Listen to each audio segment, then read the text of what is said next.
Émilie se tenait silencieusement aux funérailles de sa mère. Elle parlait peu, gardant les yeux baissés et retenant ses larmes.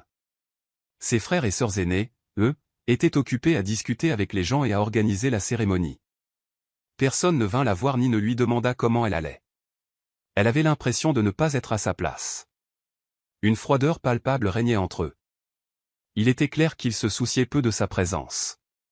Pourtant, ces 2 dernières années, Émilie avait été la seule à s'occuper de leur mère malade. Elle avait quitté son emploi et était revenue vivre à la maison pour l'aider.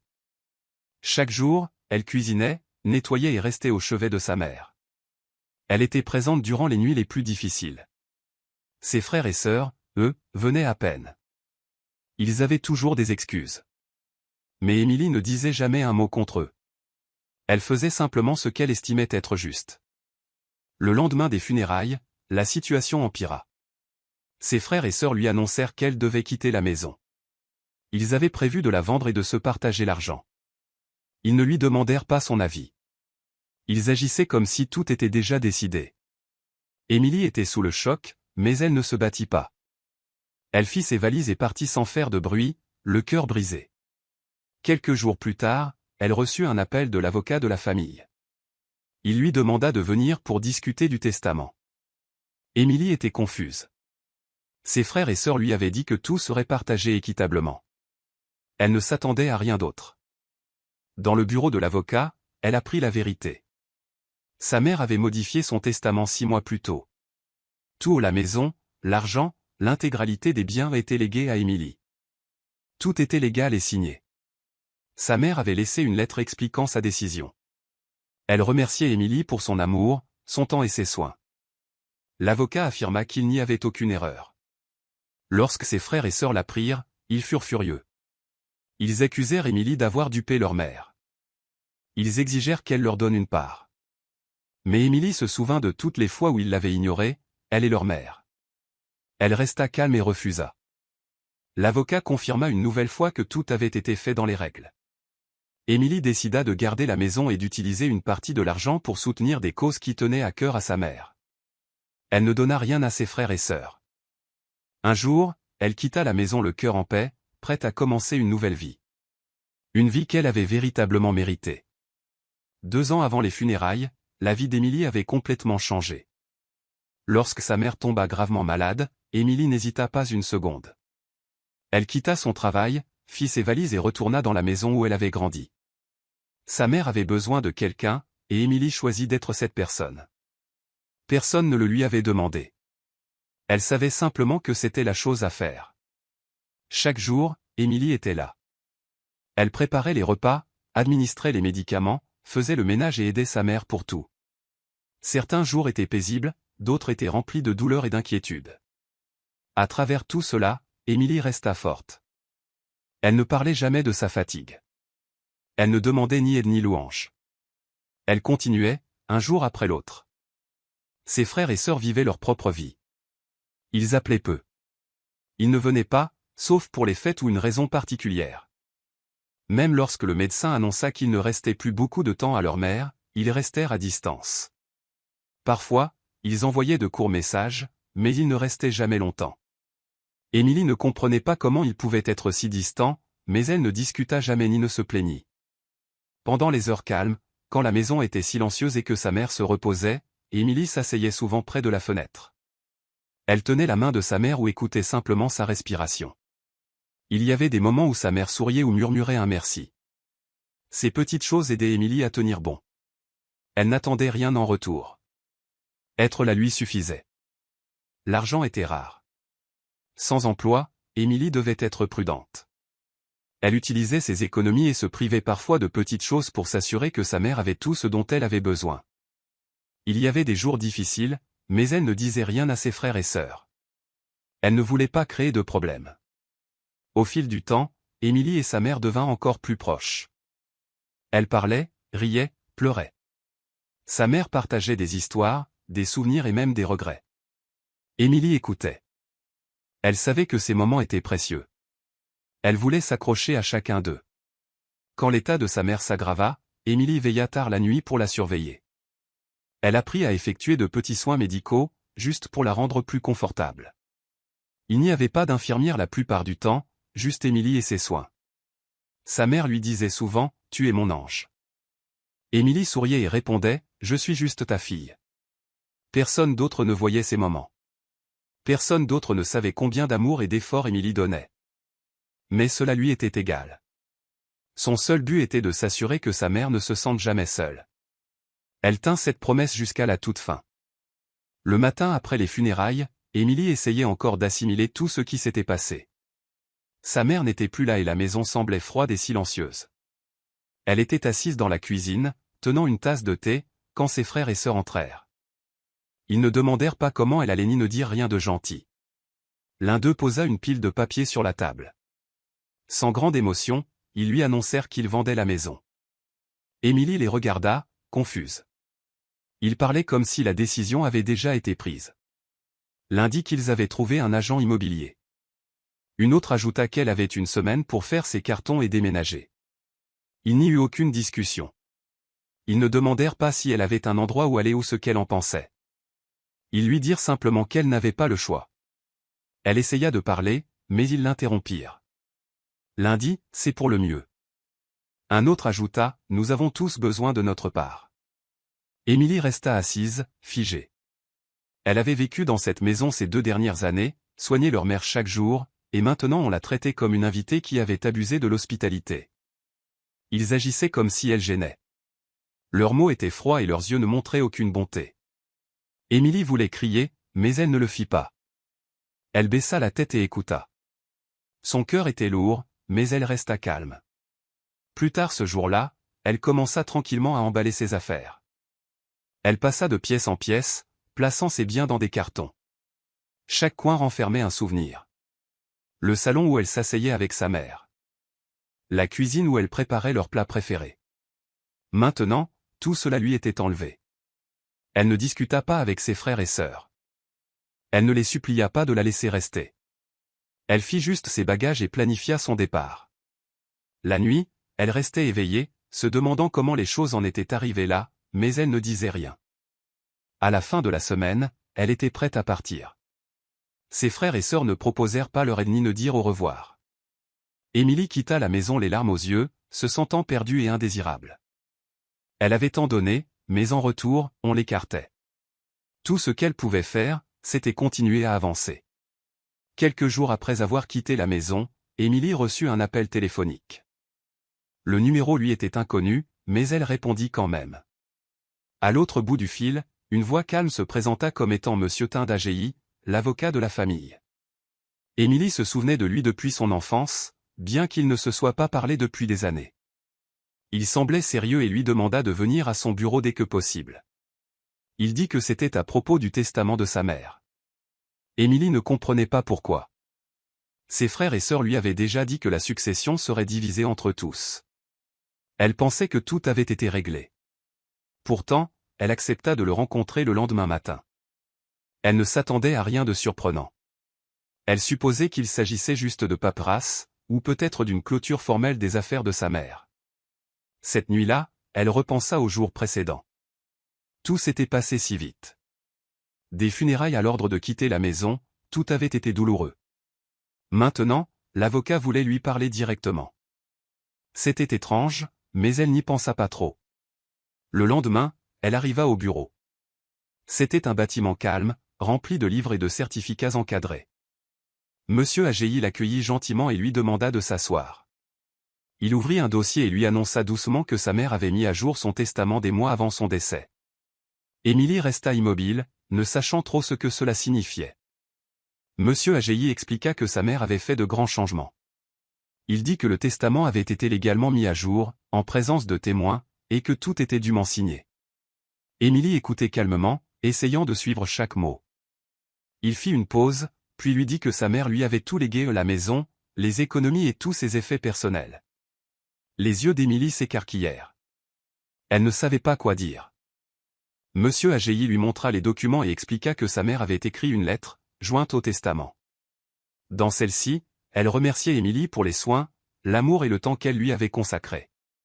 Sa mère précisait clairement qu'Émilie avait été celle qui était restée à ses côtés, et que c'était sa façon de dire merci. Émilie était silencieuse. Cela ne semblait pas réel. Elle n'avait jamais rien demandé. Elle voulait seulement être là pour sa mère. Maintenant, elle apprenait que sa mère avait tout remarqué et avait fait un choix final en conséquence. Monsieur Agéi la rassura en disant que tout était légal et définitif. Émilie hocha lentement la tête, tenant les papiers dans sa main. Pour la première fois depuis des jours, elle sentit quelque chose changer au pas de la joie, pas de la fierté, juste une compréhension silencieuse. Émilie écouta attentivement Monsieur Tin d'Agéi poursuivre. Son ton était posé, mais la nouvelle pesait lourd sur ses épaules. Il expliqua que sa mère s'était rendue à son bureau 6 mois avant sa mort et avait apporté de sérieuses modifications à son testament. Ce n'était ni précipité ni fait dans la confusion. Tout avait été planifié et traité avec le plus grand soin juridique. Sa mère avait pris la décision finale de laisser l'intégralité de la succession à Émilie. Cela comprenait la maison, tout l'argent à la banque et chaque bien légal lié à son nom. Monsieur Agéi déclara que les documents avaient été signés correctement et attestés. Il n'y avait aucune place pour le doute ou le malentendu. C'était désormais officiel et contraignant. La succession entière appartenait à Émilie seule. Les mots étaient difficiles à assimiler. Ses pensées s'accéléraient. Ce n'était pas ce à quoi elle s'était attendue. Dans son cœur, elle n'avait jamais imaginé tout recevoir. Un mélange de choc et d'émotions silencieuses remplit la pièce. Monsieur Agéi lui remit une copie du testament signé et une lettre personnelle écrite par sa mère. L'écriture était familière. Elle rappelait les petites notes laissées sur le frigo et les petits messages glissés dans ses livres. Celle-ci était différente. Sa mère avait déversé ses pensées et ses sentiments dans la lettre. Dans le message, sa mère écrivait sur les dernières années de sa vie. Elle parlait de la douleur de sa maladie, de la solitude qu'elle ressentait parfois, et de la façon dont la présence d'Émilie lui avait apporté réconfort et paix. Elle disait qu'un seul enfant avait vraiment été là. Un seul enfant avait tout laissé derrière lui pour être proche, pour aider, pour écouter. Cet enfant, c'était Émilie. Sa mère admettait que les autres pourraient ne pas comprendre sa décision, mais elle l'avait prise avec un cœur plein. Elle avait vu qui se souciait vraiment d'elle, non seulement en parole, mais en acte. Son souhait était de tout laisser à celle qui avait été à ses côtés quand cela comptait le plus. Il n'y avait aucune colère dans la lettre, seulement la vérité. Sa mère ne parlait pas en mal des autres. Elle écrivait simplement que l'amour doit être rendu par l'amour, et c'est ce qu'elle faisait avec ce dernier cadeau. Monsieur Agéi expliqua que le testament avait déjà été déposé et approuvé. La succession était déjà au nom d'Émilie. Personne ne pouvait le changer. Personne ne pouvait le contester. Tenant la lettre, ses yeux se remplirent de larmes silencieuses. Il ne s'agissait pas d'argent ou de propriété. Il s'agissait d'être vu, d'être valorisé et d'être rappelé. Sa mère avait exprimé ses derniers mots à l'encre, des mots de remerciement, d'amour et de confiance. Et maintenant, Émilie comprenait enfin la profondeur de cet amour. Lorsque la nouvelle se répandit que tout avait été légué à Émilie, ses frères et sœurs réagirent avec colère et incrédulité. Ils n'appelèrent pas pour demander comment elle allait ou pour essayer de comprendre. Au lieu de cela, ils envoyèrent de longs messages et des notes vocales en colère disant qu'il devait y avoir une erreur. L'un d'eux prétendit même que les papiers devaient être faux. Un autre dit qu'Émilie avait dû piéger leur mère d'une manière ou d'une autre. Ils ne pouvaient pas croire que leur nom ne figurait pas dans le testament. Ils agissaient comme si c'était impossible. Émilie ne répondit pas tout de suite. Elle lut chaque message calmement et essaya de rester sereine, même si les mots blessaient profondément. Son téléphone n'arrêtait pas de sonner. Un frère dit qu'il voulait la rencontrer en face à face pour en parler, mais Émilie savait déjà que ce ne serait pas une simple discussion. Lors de la réunion, ils s'assirent en face d'elle, certains les bras croisés et le regard froid. Ils ne posèrent pas de questions sur la lettre ou sur la façon dont leur mère était arrivée à cette décision. Au lieu de cela, ils dirent des choses comme « Tu sais que ce n'est pas juste », et elle était malade, elle ne savait pas ce qu'elle faisait. L'un accusa Émilie de cacher la vérité. Un autre prétendit que leur mère avait dû subir des pressions. Personne ne posa de questions sur le temps qu'Émilie avait passé à s'occuper de leur mère. Personne n'évoqua les jours et les nuits où elle était restée à son chevet. Ils ne parlaient que d'argent et de propriété et de la façon dont ils méritaient une part. Ils disaient des choses comme « Nous sommes aussi ses enfants, et tu ne peux pas tout garder pour toi. » Émilie écouta sans élever la voix. Elle ne voulait pas se disputer. Elle savait ce que disaient les documents. Plus que cela, elle savait ce que signifiait la lettre de sa mère, mais les autres refusaient de le voir. Ils voulaient qu'elle se sente coupable. Ils dirent que leur mère n'aurait pas fait cela si elle avait eu les idées claires. Ils racontèrent des histoires pour se donner le beau rôle. Ils parlèrent d'anniversaires et de vacances d'il y a des années, comme si cela prouvait qu'ils avaient toujours été là. Mais au fond, ils étaient en colère parce qu'ils avaient été laissés pour compte. Émilie resta ferme. Elle expliqua que le testament était définitif, signé et attesté. Elle n'avait pas besoin de défendre le choix de sa mère. Elle leur rappela simplement que rien n'avait été fait en secret. Tout avait été géré par l'avocat. La vérité était déjà écrite. La pièce devint silencieuse après cela. Personne n'avait plus rien à dire. La colère ne disparut pas, mais Émilie pouvait voir que la vérité commençait à s'installer. Qu'il l'accepte ou non, la décision ne lui appartenait pas. Elle avait déjà été prise. Cette nuit-là, Émilie resta dans sa chambre, serrant la lettre de sa mère contre elle. En relisant les mots, des souvenirs du passé commencèrent à revenir, ce qu'elle avait essayé d'oublier. Ils ne dataient pas seulement des dernières années. Ils remontaient à bien plus loin. En grandissant, elle était souvent mise de côté. Ses frères et sœurs la faisaient se sentir petite, comme si ses pensées ne comptaient pas. Si elle partageait une idée, ils l'ignoraient. Si elle faisait une erreur, ils riaient. Quand quelque chose se passait bien pour elle, ils agissaient comme si ce n'était pas important. Peu importe à quel point elle essayait, ce n'était jamais assez pour eux. À mesure qu'ils vieillissaient, la distance ne faisait que grandir. Lors des événements familiaux, ils lui parlaient à peine, sauf s'ils avaient quelque chose de négatif à dire. Parfois, ils parlaient par-dessus elle, ou à son sujet, comme si elle n'était pas là. Quand elle choisissait des voies différentes dans la vie, des chemins plus doux, des rôles plus calmes, ils disaient qu'elle était faible. Elle ne ripostait jamais. Elle restait dans son coin, pensant que peut-être, si elle restait gentille, ils la traiteraient mieux. Mais ils ne le firent jamais. Quand leur mère tomba malade, elle fit le choix de rentrer à la maison. Elle ne le fit pas pour des remerciements ou une récompense.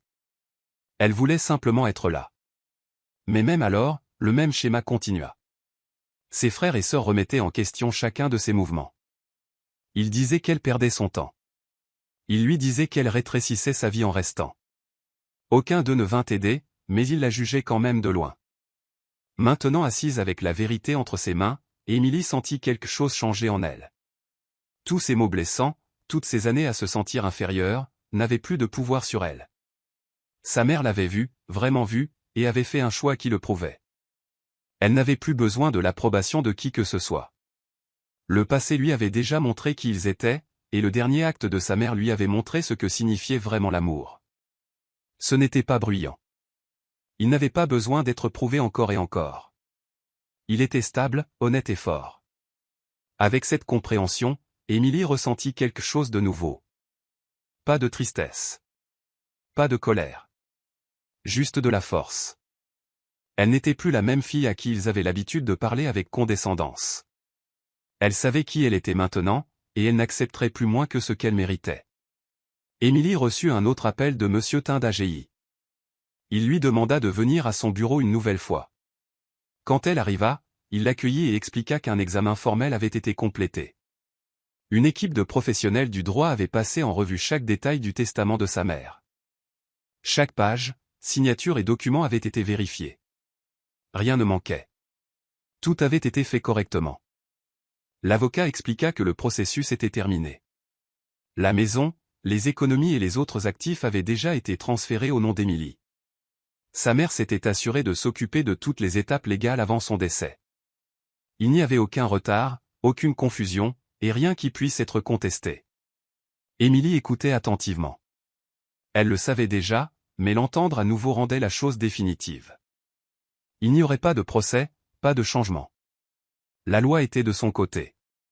Tout ce que sa mère avait voulu était maintenant protégé par l'autorité légale. Ses frères et sœurs avaient essayé de soulever des questions, mais aucun d'eux n'avait de preuves pour soutenir ces affirmations. Personne n'avait de documents ou de messages qui pourraient annuler le testament. Monsieur Agei expliqua calmement que les plaintes émotionnelles n'avaient aucun pouvoir face à la vérité juridique. Les faits étaient clairs. Les décisions avaient été prises il y a longtemps, et le système les avait déjà appliquées. Émilie signa quelques derniers papiers, confirmant sa pleine propriété. Avec chaque signature, la responsabilité devenait réelle. Il ne s'agissait plus seulement de ce qui avait été laissé derrière. Il s'agissait de ce sur quoi elle avait maintenant le contrôle. Elle sortit du bureau avec l'esprit clair. Ce n'était pas seulement une question d'argent ou de propriété. C'était quelque chose de plus profond. Pour la première fois, elle n'était plus dans l'ombre de personne. Toute sa vie, on l'avait fait se sentir petite, comme si sa voix ne comptait pas. Maintenant, tant la loi que sa défunte mère avait parlé en son nom. Elle n'avait plus besoin d'expliquer quoi que ce soit. Elle n'avait plus besoin de se défendre. La vérité n'était pas seulement personnelle, elle était officielle. Et ceux qui l'avaient autrefois ignorée n'avaient plus leur mot à dire sur la suite. D'un pas calme, Émilie s'éloigna du bâtiment, sachant que ce chapitre était désormais vraiment le sien. Les jours qui suivirent furent lents et pensifs. Rien de précipité, rien de bruyant, juste une réflexion tranquille. Chaque matin apportait un nouveau sens des responsabilités. La maison semblait différente maintenant. Non pas parce qu'elle paraissait neuve, mais parce que tout ce qui s'y trouvait avait un sens. Chaque tiroir, chaque photo, chaque note contenait un morceau de la femme qui avait profondément aimé et donné tout ce qu'elle avait. Une décision commença à prendre forme. L'argent n'était pas seulement pour le confort. Il avait un but. Il pouvait être utilisé de manière à honorer une vie bien vécue. Des plans commencèrent à se former. Des visites furent faites dans des lieux auxquels sa mère tenait autrefois. De petites organisations faisant un travail réel. Une clinique qui soignait les malades sans demander de paiement. Une école ayant besoin de fournitures. Un refuge pour les veuves qui n'avaient plus personne. Des appels furent passés, non pas à travers les gros titres ou avec attention, mais de manière privée et humble. Des questions furent posées. De quoi avez-vous le plus besoin? Comment le soutien peut-il aller plus loin? Qu'est-ce qui apporterait le plus grand soulagement? Et l'aide fut donnée, non pas comme un grand geste, mais avec soin, de la même manière que sa mère avait autrefois offert de petites gentillesses aux autres. Bien qu'il y eût de la paix dans le don, une limite resta ferme. Il n'y aurait aucune part mise de côté pour ceux qui s'étaient détournés. Ils s'étaient rendus distants quand cela comptait le plus. Lorsqu'on leur avait demandé de soutenir leur propre mère, ils avaient choisi l'absence, et après son décès, ils avaient choisi l'avidité. Aucune colère ne résidait dans cette décision. Seulement de la clarté. Le passé ne pouvait pas être effacé par de faux sourires ou un regret soudain. Le testament avait été écrit avec un but. Et ce but serait respecté. L'amour ne signifie pas toujours retourner vers ce qui a blessé autrefois. Parfois, cela signifie protéger ce qui a été laissé en confiance. Des suggestions vinrent des voisins et de la famille élargie. Certains pensaient qu'elle devrait laisser tomber. D'autres disaient, il reste ton sang. Mais aucun d'eux n'avait ressenti le poids d'être rejeté pendant des années. Aucun d'eux n'avait soigné un parent mourant tout en étant moqué pour l'avoir fait. Ce choix n'était pas une vengeance. C'était une question de vérité. Certaines choses, une fois brisées, ne peuvent redevenir ce qu'elles étaient. Et tout pardon ne doit pas s'accompagner d'un cadeau. Au lieu de cela, quelque chose de plus durable était en train d'être construit. Une bonne action à la fois. Une nouvelle histoire, enracinée dans les valeurs transmises par une mère qui avait vu la force tranquille que sa fille portait en elle depuis toujours. Émilie sortit et ferma la porte derrière elle.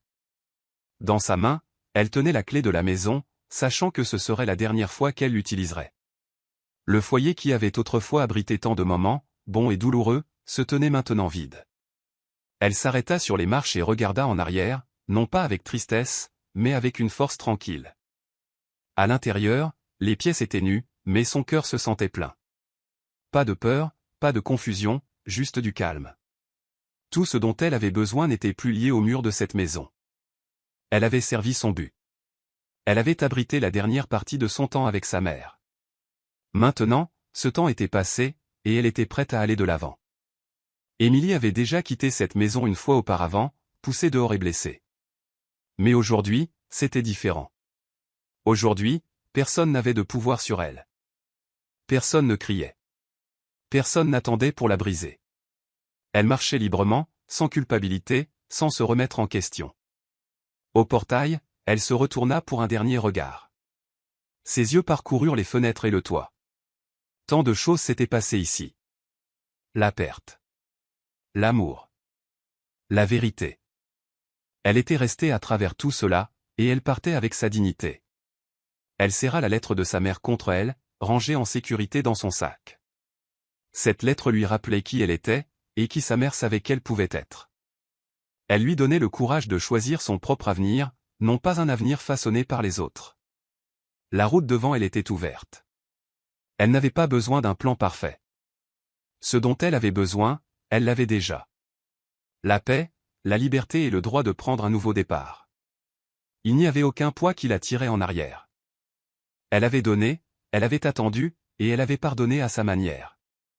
D'un pas assuré, elle s'éloigna de la maison. Cela ne ressemblait pas à une perte. Cela ressemblait à une porte se fermant doucement derrière elle, sans amertume. Ce qui l'attendait n'était pas certain, mais cela n'appartenait qu'à elle seule. Elle n'avait plus besoin de se retourner. Tout ce qui était important était déjà porté en elle. Alors qu'elle continuait sur le chemin, elle ressentit quelque chose de nouveau. Ni joie ni chagrin, mais un équilibre. Pour la première fois, elle n'essayait de plaire à personne. Elle avait fait son choix. Elle avançait, et c'était suffisant. Pensez-vous qu'Émilie a fait le bon choix en s'éloignant de ses frères et sœurs et en honorant seule les volontés de sa mère, ou pensez-vous qu'elle aurait dû leur donner une seconde chance? Faites-moi savoir ce que vous en pensez dans les commentaires. J'adorerais lire vos avis. Et si vous appréciez les histoires comme celle-ci, n'oubliez pas de liker, de vous abonner et d'activer la cloche de notification pour ne jamais manquer une nouvelle histoire.